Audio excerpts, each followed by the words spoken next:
Hello दोस्तों, मैं बबर सिंह और आप सभी का मेरे सुर तरंग चैनल पर स्वागत है। आइए दोस्तों, आज आपको एक और मारवाड़ की वीर गाथा प्रस्तुत करने जा रहा हूं। जी हाँ दोस्तों, वैसे तो 12 महीने होते हैं वर्ष में, लेकिन सबसे प्यारा जो मौसम होता है, सबसे प्यारा महीना होता है वो फागुन का महीना होता है। जी हाँ, फागुन की ऋतु आई, मस्ती मन में छाई, चारों तरफ देखो उमड़ी है तरुणाई, सबके मन में जोश है, उमंग है, उत्साह है।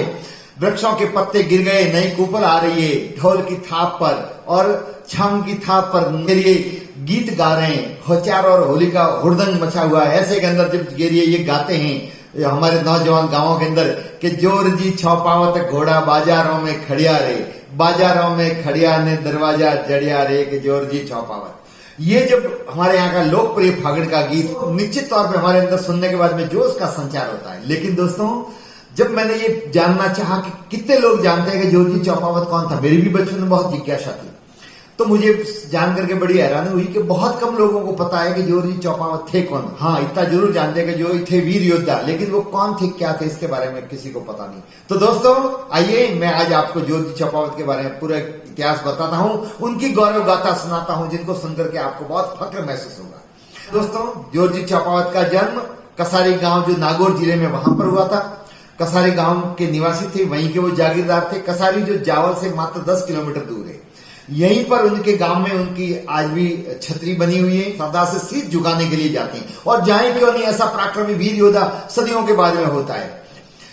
उस समय हमारे मारवाड़ के महाराजा थे जसवंत सिंह जी द्वितीय। ये था 1873 से लगा के 1895 तक के साल का जो शासन काल था, वो था जसवंत सिंह जी द्वितीय का। अर्थात 22 साल तक उन्होंने मारवाड़ पर शासन किया।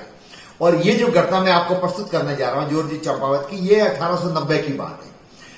अब दोस्तों, ये जोरजी चौपावत थे, वो महाराजा जसवंत सिंह जी के दरबार के मुख्य सरदारों में माने जाते थे। उनको जो भी देखता था एक बार टकटकी लगा करके देखता था। 8 फुट उनकी लंबाई, चेहरे पर अलग प्रकार का तेज, बड़ी बड़ी मूछें, लंबी भुजाएं और चौड़ी छाती, और बहुत ही बलिष्ठ और पराक्रमी व्यक्ति था। और जिसके भी सामने खड़े हो जाते अच्छे अच्छों की गीगी बन जाती थी। ऐसे पराक्रमी व्यक्ति दरबार की शोभा थे, और महाराज को बड़ा गर्व था उनके उपस्थिति से। तो वहां पर दरबार लगने की तैयारी हुई, सभी सामंत और उमराव सब बैठे हुए हैं। उसके बाद में आगे सिपाही आया, घोषणा की गई, महाराज धीराज 1008 मारवाड़ नरेश जसवंत सिंह जी पधार रहे हैं। इतना सुनते ही सभी दरबार में बैठे हुए सभी सामंत उमराव खड़े हुए। खड़े होने के बाद में झुक करके क्षमा गणी की, सिर झुका करके उनका अभिवादन किया, और दरबार धीरे धीरे कदमों से चलते हुए सिंहासन पर, आसन पर आकर के बैठ गए। महाराजा जसवंत सिंह जी आप देख रहे हैं फोटो, उनकी भी बहुत अच्छी कदकाठी पर्सनैलिटी थी। आप देख रहे हैं ये ओरिजिनल फोटो उनका। उस समय कैमरे आगे थे। उस समय दोस्तों भारत में अंग्रेजों का राज था, सभी राजे महाराजा ने उनकी अधीनता स्वीकार कर ली थी। अब दरबार शुरू हुआ। उसी समय एक सिपाही ने आकर के बंदूक दी। ये बंदूक ब्रिटेन से आई हुई थी, और उस समय भारत में पहली बार आई हुई थी, और उस समय पूरी दुनिया भर में इस बंदूक का बड़ा नाम था। जी हाँ दोस्तों, इस बंदूक का नाम था 303, जो हमारे भारत में अब तक प्रचलित होती है, और आज भी थानों में पुलिस वालों के पास में 303 बंदूक ही है। हालांकि अब तो ये पुरानी हो गई, नई टेक्नोलॉजी की बहुत सारी अच्छी अच्छी बंदूकें आ गई है, लेकिन उस जमाने में बड़ी बात हुआ करती थी। वो बंदूक दरबार ने मंगवाई थी, सिपाही ने ला करके दी। दरबार ने उसको सूक्ष्म दृष्टि से देखा। बाद में महाराजा जसवंत सिंह जी ने दरबार में उपस्थित सभी सरदारों को जानकारी दी।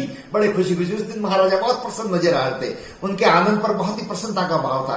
कहा कि ये इंग्लैंड से मैंने मंगवाई है, ये 303 बंदूक है, इसकी मारक क्षमता बहुत खतरनाक है। और फिर उन्होंने जोरजी की तरफ मुखातिब होकर के कहा कि जोरजी, अब इस बंदूक से आप हाथी का शिकार भी कर सकते हो, इससे हाथी को भी मारा जा सकता है। जोरजी मंद मंद मुस्काए। तो दरबार ने पूछा कि जोरजी मुस्कुरा रहे हो, क्या बात है? बोले हुक्म, इस बंदूक से हाथी को मारना कौन सी बड़ी बात है, वो तो बेचारा जंगल में घास खाने वाला जीव है। तो दरबार ने कहा कि हाथी की छोड़ो, इस बंदूक से आप शेर का भी शिकार कर सकते हो, शेर को भी मार सकते हो। तो वापिस कहा जोरजी ने कि हुक्म, शेर भी तो जंगल में रहता है, ये कौन सी बहुत बड़ी बला है, उसको भी तो मारा जा सकता है, कौन सी बड़ी बात है। इतना कहते ही दरबार को लगा कि मेरा इन्होंने अनादर किया है। दरबार में उपस्थित आदमी को इतना कहते राजा को बहुत बड़ी बात थी, उनके स्वाभिमान को ठेस लगी। और उसी समय जोरजी को उन्होंने कहा कि जोरजी, आप अक्सर बहादुरी की डेंगे हाका करते हैं, कभी पराक्रम दिखा करके दिखाओ दरबार में, तब लोग मानेंगे। तब फिर जोरजी खड़े हुए कि गुस्ताखी माफ करना महाराजा, यदि ये बंदूक मुझे मिल जाए और मेरा मनपसंद घोड़ा आप दे दो, तो आपकी पूरी मारवाड़ की फौज मेरे पीछे लगा लेना, हाथ आ जाऊं तो मुझे फांसी पे लटका देना। दरबार में इतनी चुनौती देना, जसवंत सिंह ने उसी समय चुनौती को स्वीकार किया और अपने सिपाही को बुलाया, जोर जी को ले जाओ अश्व बल में और वहां जाकर के इनको जो पसंद आए वो घोड़ा दो। और जोर जी को कहा कि लीजिए ये बंदूक, ये ले जाओ और अपना शौर्य दिखाना, मैं भी देखता हूं। लेकिन ध्यान रखना जोर जी, 3 दिन तो है तुम्हारे और चौथा दिन है मेरा। ये दरबार सब सुन रहा है, फिर बख्शूंगा नहीं। और ऐसे आज्ञा लेकर के गए, शानदार मनपसंद घोड़ा लिया, घोड़े की पीठ पर बैठ करके और जो वहां से घोड़े को रवाना किया।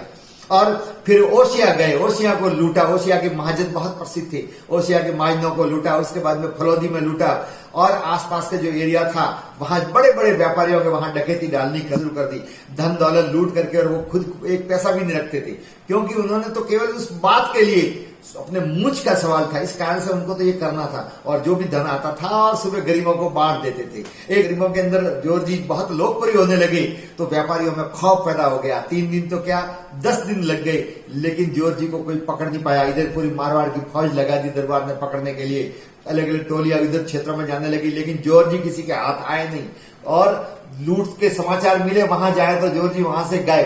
ऐसे करते करते 15-20 दिन निकल गए।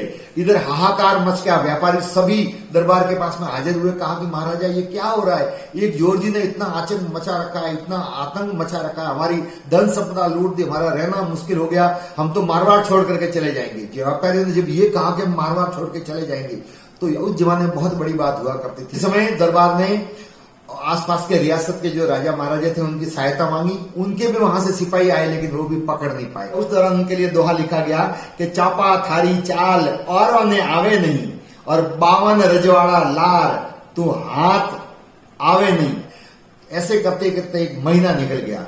अंत में जाकर के महाराजा को घोषणा करनी पड़ी कि जो भी जोरावर सिंह को पकड़ के लाएगा मैं उसको इनाम दूंगा और जागीरी दूंगा। अब दोस्तों लालच बुरी बला होता है, इस पैसों के चक्कर में खून के रिश्ते भी तार तार हो जाते हैं, बाप बेटे के अंदर वैमनस्यता का भाव पैदा हो जाता है, भाई भाई के बीच में दुश्मनी हो जाती है। इतिहास गवाह है कि जब भी किसी वीर पराक्रमी योद्धा को कोई परास्त नहीं कर पाया तो साम दाम दंड और भेद नीति अपना करके प्रलोभन दे करके उसको अपने वशीभूत किया अथवा मरवा दिया। इतिहास में गवाह है। और धोखा कहाँ होता है, जहां विश्वास होता है। पराये का तो विश्वास नहीं कर सके, इसलिए कोटेशन आपने बहुत बार पढ़ा होगा, लिखा होता है जहां विश्वास है वही धोखा है। और बिल्कुल सच, मैं इस बात से सहमत हूं। और वही हुआ। खैरवा के ठाकुर थे, वो जोर सिंह जी के सगे मोशी के बेटे भाई थे। वो इस इनाम के लालच में आ गए और उन्होंने जोर जी को वहां बुलाया। जोर जी वहां राजी राजी हो गए, क्यों नहीं जाते, मोशी का बेटा भाई था। मारवाड़ी में कहावत है, मरे माँ और जीवे मासी। फिर आगे ये भी कहा है कि कोई घी गाले कोई बूढ़ा हाले, लेकिन वहां विश्वास करके चले गए। रात को दोनों भाई साथ में बैठे, महफिल जमाई, बातें की और फिर जोर जी सो गए। सोते वक्त हमेशा वो बंदूक अपने पास में रखते थे और पीछे खूंटी थी उसके टांग दी बंदूक को, और कटार थी वो अपने सिराने रख दी और आराम से सो गए। नींद आ गई।